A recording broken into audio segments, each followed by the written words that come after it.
सभी का स्वागत है मेरे चैनल पे। अगर आपको मेरे चैनल के फैन फिक्शंस और वीडियो अच्छे लगते हैं तो प्लीज़ मेरे चैनल की फैन फिक्शंस को लाइक किया कीजिए, बिकॉज आप लोगों के लाइक्स मेरे लिए बहुत इंपॉर्टेंट है। और अगर अभी तक सब्सक्राइब नहीं किया है तो प्लीज़ चैनल को सब्सक्राइब भी ज़रूर कीजिए। मेरे सब्सक्राइबर बढ़ ही नहीं रहे हैं, पर कोई नहीं, आप जो भी मेरे साथ अब तक अटैच है उन्हें थैंक यू सो मच मुझे इतना प्यार और सपोर्ट देने के लिए। चलिए आज का पार्ट स्टार्ट करते हैं।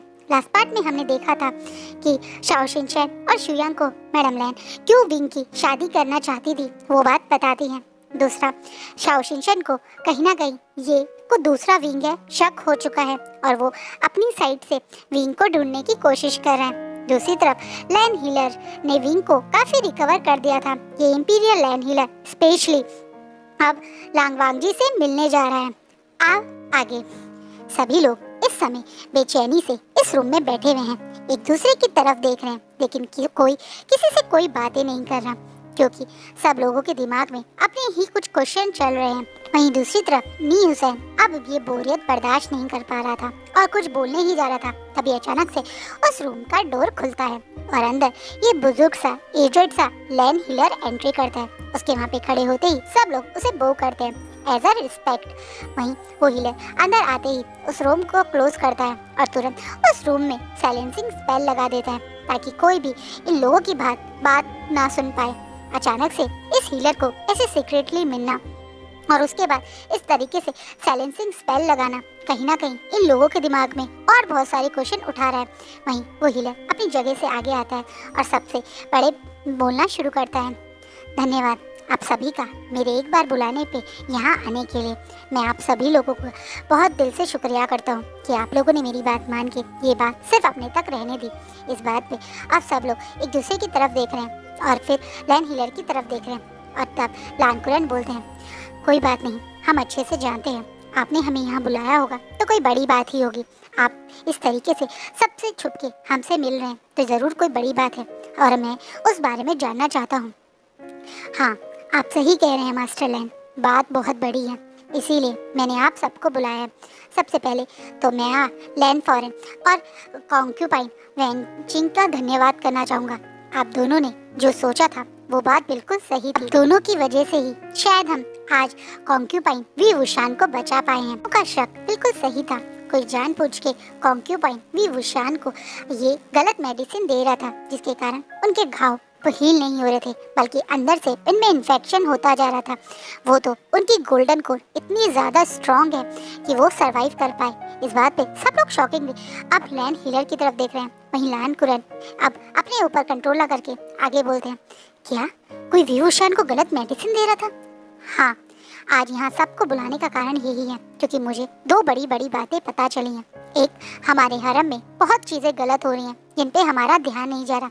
आज शायद अगर हमारी लैन फॉरेन सही से मतलब ना सोच पाती तो हम एक कॉन्क्यूपाइन को हमेशा के लिए खो देते और वो कॉन्क्यूपाइन बहुत स्पेशल थी। क्या बोल रहे हैं आप? क्या आप कहना चाहते हैं वो वीवुशान बहुत स्पेशल है? अब अचानक से नी मिंजे बीच में बोलते हैं, हाँ, कॉन्क्यूपाइन वीवुशान बहुत ज़्यादा स्पेशल है और ये बातें सिर्फ मैं आप लोगों को बताना चाहता हूँ। मुझे लगता है जियांग्स क्लैन ने हमसे एक बहुत बड़ी बात छुपाई है। क्या बात छुपाई है जियांग्स क्लैन ने? अब अचानक से लांगवांग जी बीच में बोलता है। तब से शांत खड़े होने वाले लांगवांग जी अचानक से कुछ पूछ रहे हैं तो अब वो एक तरह से हीलर अपने ऊपर थोड़ा कंट्रोल करते हुए अब वांग जी की तरफ देखता है। अब बोलते हैं, माफ़ कीजिएगा मैजेस्टी, पर आपके पीछे एक बहुत बड़ी बात छुपाई गई है। वीवुशान कोई आम ओमेगा नहीं है बल्कि वो एक प्योर ब्लड ओमेगा है। ऐसे ओमेगा जो शायद हमारे पूरे कल्टीवेशन वर्ल्ड में एक लौता है। इतना ही नहीं, शायद आज वीवुशान हम लोगों के साथ जिंदा है तो उसका कारण भी उसकी वो स्ट्रॉन्ग गोल्डन कोर है। मैंने अपनी पूरी लाइफ में इतनी स्ट्रॉन्ग गोल्डन कोर किसी भी ओमेगा की नहीं देखी, या सच कहूँ तो किसी भी इंसान की नहीं देखी।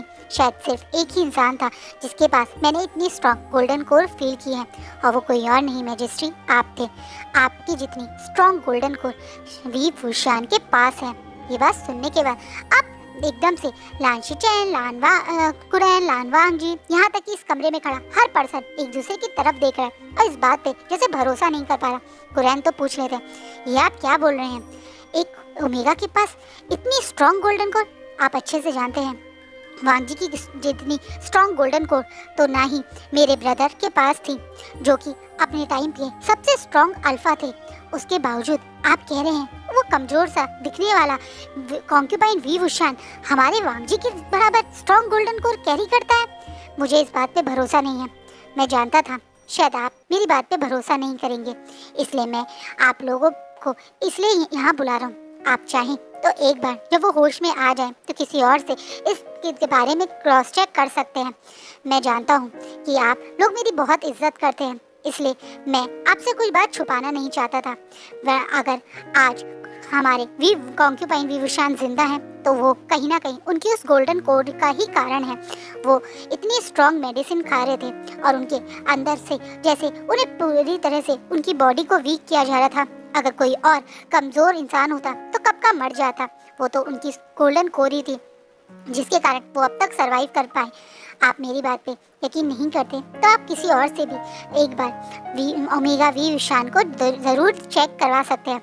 नहीं, हमें आपकी बात पे पूरा भरोसा है। आप एकदम से लाइन शिचैन बीच में बोलते हैं। आप बहुत टाइम से मुझे यहाँ तक कि हमारे किंग टांग वांग जी को संभाल रहे हैं। आप हमेशा हम में से किसी को भी कुछ भी परेशानी होती है तो आप ही उसे संभालते हैं।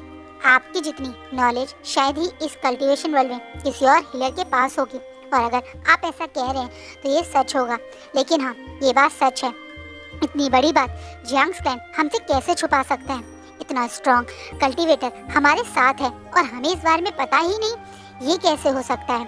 इस बात पे अब सब लोग एक दूसरे की तरफ देख रहे हैं। वहीं वांग जी तुरंत अपनी जगह से आगे आता है और थोड़ा अपने स्ट्रॉन्ग ऑरा के साथ बोलता है, अब क्या बातें छुपाई गई हैं उससे मतलब नहीं है, बल्कि मतलब है सही डिसीजन लेने का।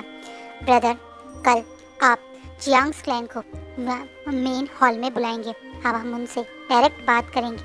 और फिर वो अब नी हुसैन की तरफ देखते हैं और बोलते हैं, धन्यवाद लैंड फॉरेन, आपने बहुत अच्छा काम किया, लेकिन अभी तक ये काम पूरा नहीं हुआ है। आपकी आधी इंफॉर्मेशन का कोई फ़ायदा नहीं है। अब आप पूरी इंफॉर्मेशन कलेक्ट कीजिए और उस गुनहगार को पकड़िए जिसने वी वुशान के साथ ये सब करा है।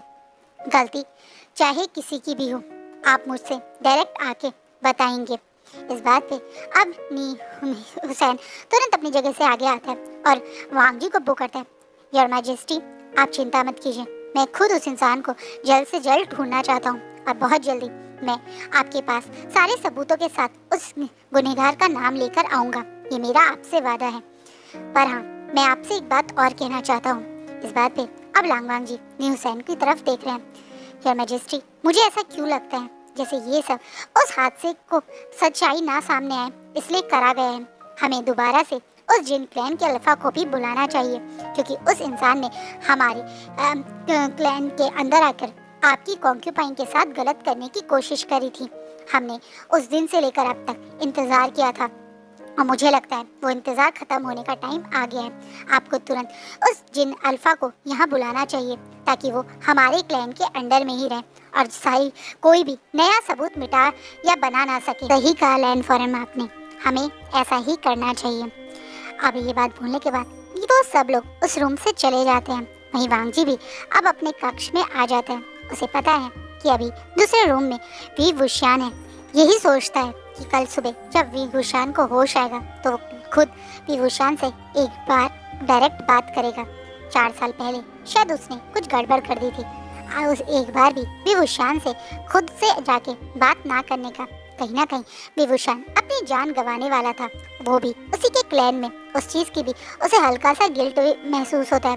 उसे लगता है कि उसे कहीं ना कहीं वी वुशान से एक बार बात करनी चाहिए। वो यही बातें सोच के सो जाता है। वहीं रात के करीबन आधी रात में उसे कुछ आवाज़ होती है जिसकी नींद तुरंत खुल जाती है। वहीं वांग जी इस समय विंग को लेके बहुत ज़्यादा वरी है, क्योंकि उसके सामने एक बार विंग के साथ ये सब हो गया और वो ना ही समझ पाया और ना ही वो सही फैसला ले पाया। एज अ किंग ये वांग जी को अपनी एक बहुत बड़ी एक तरीके से गलती या ये कह दीजिए चूक लगती है। क्योंकि उसके होते हुए अगर कोई उसके कॉन्क्यूपाइन को इस तरीके से हर्ट कर रहा था या मारने की कोशिश कर रहा था, ये एज अ किंग एक बहुत बड़ा फेलियर है जो कुरांग जी ने फेस किया है। क्योंकि जो इंसान या अल्फा या किंग अपने ही कॉन्क्यूपाइन का ध्यान नहीं रख सकता, वो अपनी प्रजा का ध्यान कैसे रखेगा। वांग जी के दिमाग में ये बातें हैं और वो इसी वजह से विंग की वरी में जल्दी से उसके रूम तक में पहुंचता है। जैसे ही वांग जी रूम का डोर खोलता है तो वो पूरी तरह से शॉक है। रूम के पास एक गार्ड की या एक पर्सन की लाश पड़ी है और सामने एक पर्सन उसकी तरफ तलवार करे खड़ा है। ये पर्सन इस समय कोई और नहीं बल्कि हमारे ओमेगा वी वुशियान है, जो इस समय यहाँ पे बिल्कुल अटैकिंग मोड पे खड़े थे ताकि जो भी पर्सन अब इस डोर से एंट्री करे वो उस पर अटैक कर दे। विंग को कुछ समय पहले ही होश आया था। जब उसे होश आया तो वो इस स्ट्रेंजर जगह पे था, जिसके कारण वो जल्दी से अपने बेड से खड़ा होकर इधर उधर देखने की समझने की कोशिश करता है। एकदम स्ट्रेंजर कमरा जहाँ वो किसी को नहीं जानता, किसी के बारे में उसे कोई नॉलेज नहीं है। उसे याद है जब वो बेहोश हुआ था तब कुछ लोगों ने उस पर अटैक कर दिया था, जो कि उससे कुछ ऐसी बातें कर रहे थे जिसके बारे में वो कुछ नहीं जानता। इसलिए वो तुरंत अपनी जगह से उठ के बाहर जाने की कोशिश करता है। जैसे ही वो डोर ओपन करता है तो सामने वाला गार्ड उसे रोक देता है, जिसे विंग को ये चीज़ बिल्कुल समझ नहीं आती। विंग गुस्से में, तुम कौन हो और तुम्हारी हिम्मत कैसे हुई मुझे रोकने की, गुस्से में उसे रोकने उस पर गुस्सा करता है। वो गार्ड अब गुस्से में विंग पर ही एक तरह से ताव दिखाने लगता है। ये गार्ड कोई और नहीं बल्कि मिंग्याओ के द्वारा ही विंग के ऊपर गार्ड रखने वाला पर्सन था, जो इस एक तरीके से वांग जी की जिनशी में मिंग्याओ का एक चेला टाइप था, जो यहाँ पे स्पेशल विंग को आज रात मौका देख के अटैक करने ही आया था। लेकिन उससे पहले ही विंग को होश आ गया। उस पर्सन को लगता है ये सही मौका है, अभी सब लोग सो भी रहे हैं और विंग खुद उस पर अटैक करने के मूड में है, तो उसे इस बात का फ़ायदा उठा के विंग को मार देना चाहिए। इसलिए उसने विंग को आंसर ना देने की जगह विंग पे अपनी तलवार पे अटैक करने की कोशिश की। विंग चाहे उसकी कमज़ोर हो, उसके हाथ में कोई हथियार ना हो, लेकिन उसकी कल्टीवेशन स्किल बहुत स्ट्रॉन्ग है। इसलिए विंग ने उस तलवार को अपने आप ही डॉच कर लिया और उसके बाद अपनी मतलब जो उसके पास कल्टीवेशन पावर है बिना वॉर के रही, यानी एक तरीके से फाइट करके कुंफू करके उस पर्सन को हरा दिया और कुछ ही ट्रिक से वो तलवार खुद ले ली और खुद उस पर्सन को मार दिया। विंग और इस पर्सन की लड़ाई और जो बहसबाजी हुई या एक तरह से फाइट हुई, इन्हीं आवाज़ों से वांग जी वहाँ पहुँचा था, जिस बीच में विंग ने इस पर्सन को मार दिया। दोबारा से कोई पर्सन मतलब कोई इंसान इस कमरे में एंट्री कर रहा है, ये देखते ही विंग एक्टिव हो गया था और तलवार लेके सामने खड़ा हो गया था। जब उसने देखा एक वाइट हनफो में कोई इंसान इस रूम में एंट्री कर रहे हैं, विंग और वांग जी एक दूसरे के अपोजिट खड़े हैं और एक दूसरे को देख रहे हैं।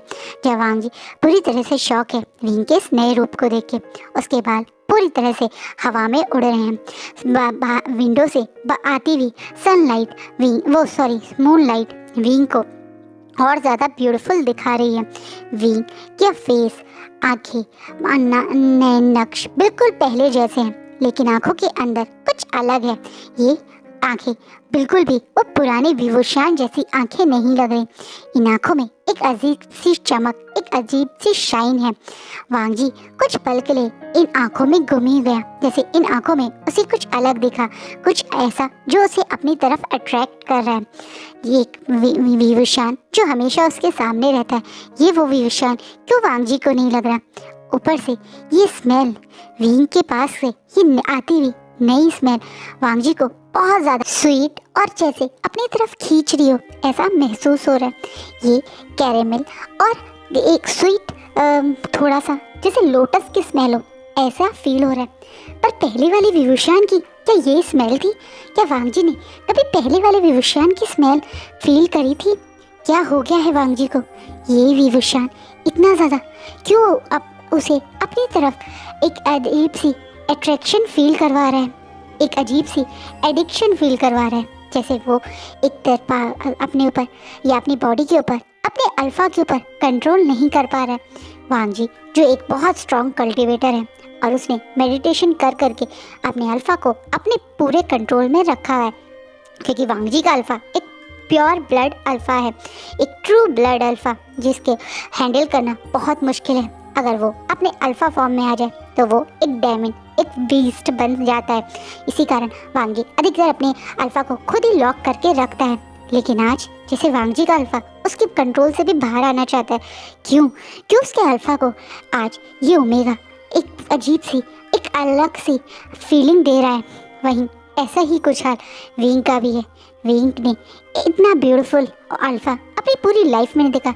ये हैंडसम पर्सनैलिटी, ये ब्रॉड शोल्डर, ये गोल्डन आइज़, इन गोल्डन आइज़ को मैं जैसे 1 मिनट के लिए विंग भी गुम हो गया। ये अजीब सी स्पार्कल उसे भी महसूस हुई। क्या ये विंग का मेट है? पर नहीं, विंग का मेट तो विंग को खुद पहली बार मिलेगा तो विंग को हर जैसे लोग उसने सुना है लोगों की तरह उसका ओमेगा तुरंत बता देगा कि ये उसका अल्फा है। लेकिन विंग का ओमेगा अभी ऐसा कुछ बता नहीं पा रहा।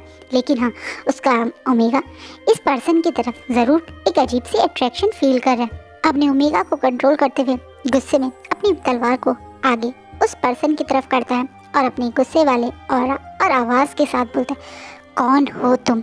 जिसे वांग जी अपने शौक से बाहर आता है, या ये कह दे जो विंग की ब्यूटी में वो गुम हो गया उससे बाहर आता है और अचानक से विंग की तरफ शॉकिंग नज़रों से देखने लगता है। ये विभूषण क्या बोल रहा है? क्या वो अपने किंग को भूल गया है? क्या वो भूल चुका है कि वो उसके कॉन्क्यूपाइन है? तो वो ऐसे कैसे कर सकता है? वांग जी अपनी ही सोच में गुम था। वहीं विंग जो शायद इस नए जगह से बिल्कुल भी फैमिलियर नहीं है, ऑलरेडी जब से आया है लोग उस पर अटैक कर रहे हैं, अब वांग जी पे तुरंत अटैक कर देता है जब वो देखता है कि वांग जी कुछ भी रिएक्ट नहीं कर रहा। जिससे वांग जी जो एक स्ट्रॉन्ग कल्टिवेटर है खुद को तुरंत सेव करके पीछे की तरफ हट जाता है और वांग जी देखता है कि विंग का अटैक बहुत ज़्यादा स्ट्रॉन्ग था, जैसे वो बहुत ज़्यादा ट्रेंड कल्टिवेटर हो। वांग जी और विंग कुछ इसी तरह से एक छोटी सी फाइट करनी स्टार्ट कर देते हैं, जिसमें वांग जी विंग को बिल्कुल भी एक तरीके से हर्ट नहीं करना चाहता या उसके ऊपर जैसे एक होता है ना अटैक के अगेंस्ट में खुद तलवार से अटैक करना, ऐसा नहीं कर रहा है, बल्कि विंग ही है जो पूरी पावर के साथ वांग जी पे अटैक कर रहा है और वांग जी सिर्फ विंग के अटैक्स को डॉज कर रहा है, या ये कह दीजिए उससे सिर्फ बच रहा है, उसे रोकने की कोशिश कर रहा है। खुद अपनी तरफ से विंग पर एक बार भी अटैक नहीं कर रहा है। वहीं वांग जी को महसूस हो रहा है कि विंग बहुत स्ट्रांग है। इन दोनों की तलवारें जब आपस में टकरा रही है तो वांग जी को महसूस हो रहा है कि ये टेक्निक जिसे विंग यूज़ कर रहा है, ये टेक्निक बहुत अलग है। जिस तरीके का विंग का एक तरह से फाइटिंग स्टाइल है, तलवार चलाने का तरीका है, वो अब तक के जितने भी वांग जी कल्टीवेटर से मिला है उनसे बिल्कुल अलग है। या सच कहें तो विंग की इस पावरफुल अटैक से वांग जी समझ चुका है कि कहीं ना कहीं जो हीलर बोल रहे थे वो बात सच है। विंग के पास एक बहुत स्ट्रॉन्ग गोल्डन कोर है, लेकिन कैसे? विभूषण तो कभी भी ऐसा नहीं था। ये विभूषण कुछ अलग सा क्यों दिख रहा है? क्या अब तक विभूषण नाटक कर रहा था सारे लैंड के सामने, कुछ और बनने की कोशिश कर रहा था? वो डरा हुआ सहमा सा विभूषण जो मुश्किल से 4 शब्द नहीं बोल पाता, आज वो विभूषण तो नहीं है ये जिसकी आवाज़ में बहुत दम है, क्योंकि हर अटैक के थोड़े टाइम बाद विंग यही बोल रहा है, तुम कुछ बोल क्यों नहीं रहे हो? मैंने तुमसे पूछा कौन हो तुम? विंग के लगातार अब क्वेश्चंस और अटैक पे वांग जी अब पहली बार उसको ऊपर एक तरीके से काउंटर अटैक करता है और उसकी तलवार को रोकते हुए अब वांग जी विंग की तरफ देखता है और बोलता है, तुम्हारा इंपीरियर, तुम्हारा किंग, क्या तुम भूल चुके हो विभूषण? जिससे विंग अब पूरी तरह से शॉक हो जाता है। ये पर्सन विंग का नाम जानता है, इसने विंग का पूरा नाम लिया, इसने विंग को विभूषण करके बुलाया, पर विंग इसे क्यों नहीं जानता? और कौन सा इंपीरियर, कौन सा किंग? उसके वर्ल्ड में तो सिर्फ एक ही क्वीन है जो कि उसकी मदर है, और उनके बाद अगर कोई इंपीरियर या एम्प्रेस बनेगा तो वो खुद होगा या उसका हस्बैंड या उसका ब्रदर और उसका मेट होगा। लेकिन ये इंसान कौन है? क्या उसके क्लैन पे किसी ने अटैक कर दिया?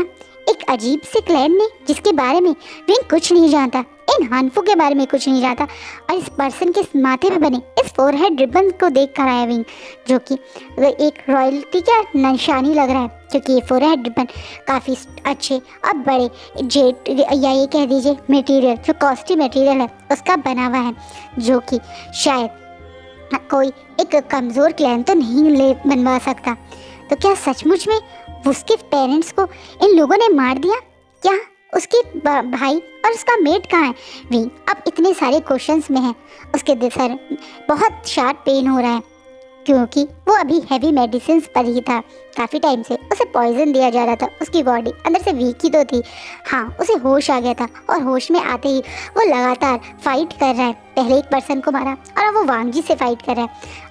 तो अचानक से ये सारी बातें जब उसके दिमाग में आती हैं तो अचानक से उसके सर में इतना पेन होता है कि अचानक से उसके हाथ से तलवार गिर जाती है और अब वो दोनों हाथों से अपने सर को कस के पकड़ लेता है, जैसे उसके सर में बहुत शार्प पेन हो रहा है। ऑब्वियसली उसके सर पे भी काफ़ी गहरी चोट लगी थी जब वो पानी से बाहर निकला था, और उसके बाद ये इतनी हैवी मेडिसिन, उसका सर अब बहुत ज़ोर ज़ोर से घूमने लगता है। वहीं वांग जी जब देखते हैं कि वी हुशान तलवार को छोड़ के अब अपना सर पकड़ के घुटनों के बल नीचे की तरफ बैठ रहा है, तो वो भी अपनी तलवार को तुरंत, यानी अपनी बीचन को तुरंत अपने म्यान में रख के विंग का कंधे से पकड़ने की कोशिश करता है। पता नहीं क्यों आज अचानक से वांग जी को किसी और को टच करते हुए कुछ अजीब नहीं लगा, जैसे वो इस पर्सन को फ्लोर पे नहीं गिरने देना चाहता। इसलिए वो तुरंत विंग को कैच सही कर लेता है। अब विंग उसकी बाहों में है और पूरी तरह से बेहोश है।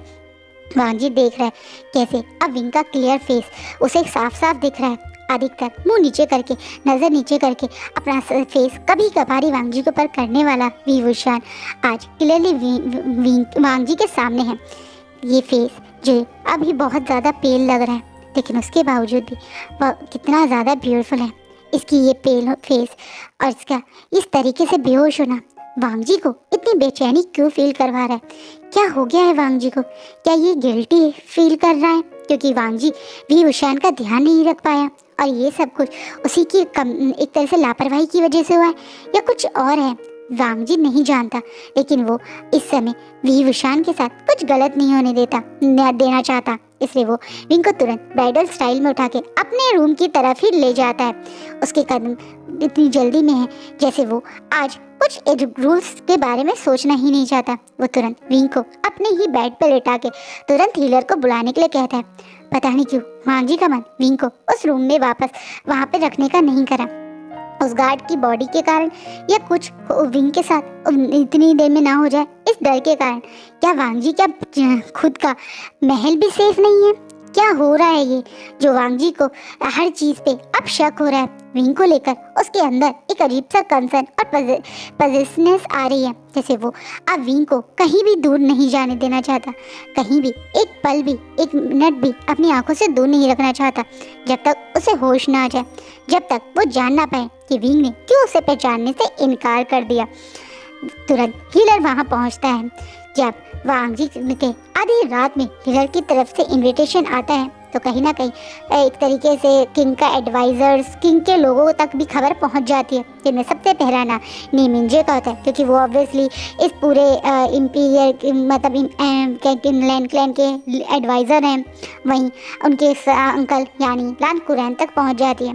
लान शिचैन तक अब तक ये खबर नहीं पहुँचती, देखिए इन दोनों तक ये खबर पहुँच जाती है, इसलिए ये दोनों तुरंत हीलर के साथ वहाँ पहुँच जाते हैं।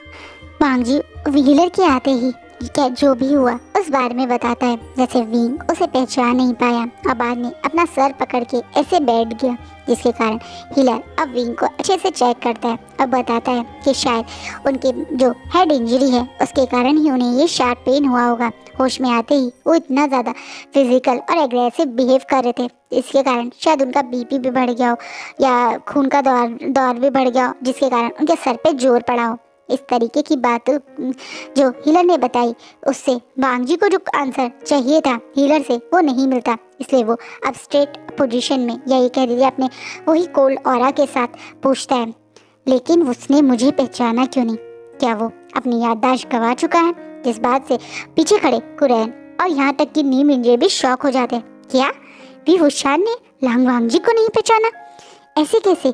किंग है वो, सारे के सारे कल्टीवेशन वर्ल्ड लांग वांग जी को एक तरह से रिस्पेक्ट करता है, तो वो अगर लांग वांग जी को उनकी ही कॉन्क्यूपाइन ना पहचान पाए तो ये चीज़ तो शॉकिंग है, सबके लिए है ही। वहीं हीलर भी अपनी ही सोच में गुम है, क्योंकि उसके हिसाब से ऐसा तो कुछ नहीं होना चाहिए था, पर वो शायद सोचता है कि हेड इंजरी काफ़ी बड़ी थी, इसलिए वो बोलता है हो सकता है वो कुछ समय के लिए अपनी बारे में भूल गए हों, या आप लोग के बारे में भूल गए हों। अगली बार जब वो होश में आएंगे तभी मैं उनसे सही से सवाल करके और सही से उनकी जांच करके ही बता पाऊंगा। अभी तो मैं सिर्फ जो मुझे आपने बताया और जितना मुझे समझ आ रहा है उसी से मैं आपको बता रहा हूँ। ठीक है, वांग जी सिर्फ इतना ही बोलता है। वहीं कुरैन हीलर के साथ वहाँ से जाने से पहले अब वांग जी के पास आते हैं और धीरे से वांग जी के कंधे पे हाथ रखते हैं और बोलते हैं तुम्हें ज़्यादा परेशान नहीं होना चाहिए। तुम अच्छे से जानते हो हमारे पास सबसे ज़्यादा नॉलेजेबल हीलर है और हम अब विभूषण के साथ कुछ गलत नहीं होने देंगे। वांग जी सिर्फ इतना ही रिएक्ट करता है।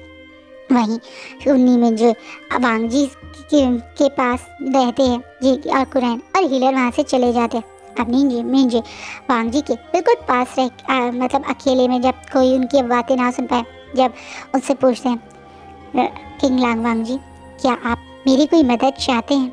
मैं जानता हूँ आप अचानक से ऑक्यूपाइन विभूषण के साथ इतना सब कुछ हो गया, उसकी वजह से थोड़ा परेशान होंगे, लेकिन मैं आपके एडवाइज़र के साथ साथ आपके बड़े भाई की तरह हूँ।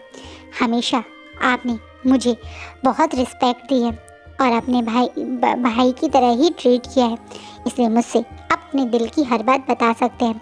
वैसे मैं जानता हूँ मैं आपके सुचैन जितना करीब नहीं हूँ, पर फिर भी मैं आपसे इतना पर्सनली पूछ सकता हूँ, क्या आप विंग को लेकर ऑक्यूपाइन विंग को लेकर बहुत परेशान है, इसी कारण आप उसे अब अपने कमरे में ही ले आए? जिस बात पे अब वांग जी अगर नी मिंजे की तरफ देखते हैं, क्योंकि नी मिंजे एडवाइज़र हैं और सबसे बड़ी बात वो हर चीज़ छोटी बड़ी जो भी इस महल में होता है उसे एक तरीके से जज करते हैं, एक मॉनिटर करते हैं और हर चीज़ से कैसे दूसरे क्लैन पे इफ़ेक्ट हो सकता है उस बारे में समझते हैं। एक कॉन्क्यूबाइन इस तरह से वांग जी के कक्ष में तक पहुंच गई है, ये एक बहुत बड़ी बात है उस क्लैन के लिए और बाकी सब क्लैन के लिए, इसलिए नी मिंजे वांग जी से ये क्वेश्चन कर रहे हैं। अब वांग जी जो जानता है कि नी मिंजे उसके साथ कोई एक तरीके से पॉलिटिशियन वे में नहीं पूछ रहे हैं, बल्कि एक ब्रदर की तरह और एक एडवाइज़र की तरह उससे बारे में पर्सनली व्यू उसके भले के बारे में सोचकर ही पूछ रहे हैं, तो वो अपने आप को स्ट्रेट पोजीशन में रख के अपने एज यूजुअल कोल्ड ऑरा के साथ ही बोलता है, क्योंकि मैं विभूषण को लेकर किसी और के साथ कंफर्टेबल नहीं हूँ, या ये कह दीजिए अब मुझे उसकी सेफ्टी को लेकर किसी पे ट्रस्ट नहीं है। सही कहा आपने कि जो कुछ हमारी आंखों के सामने होकर भी हमें नहीं दिख रहा, उसके बाद आपका ये सोचना सही है। हो सकता है कहीं ना कहीं गलती हमसे हुई हो। मैं जानता हूँ मेरा भाई बहुत टैलेंटेड है, लेकिन वो अभी भी इतना ज़्यादा रिस्पॉन्सिबल नहीं है, इसी कारण शायद हरम में ये सब हुआ है। आप चाहें तो मैं लैंड फॉरम की जगह आपकी ही किसी कॉन्क्यूपाइन को कोई इस हरम की रिस्पॉन्सिबिलिटी दे दूँ।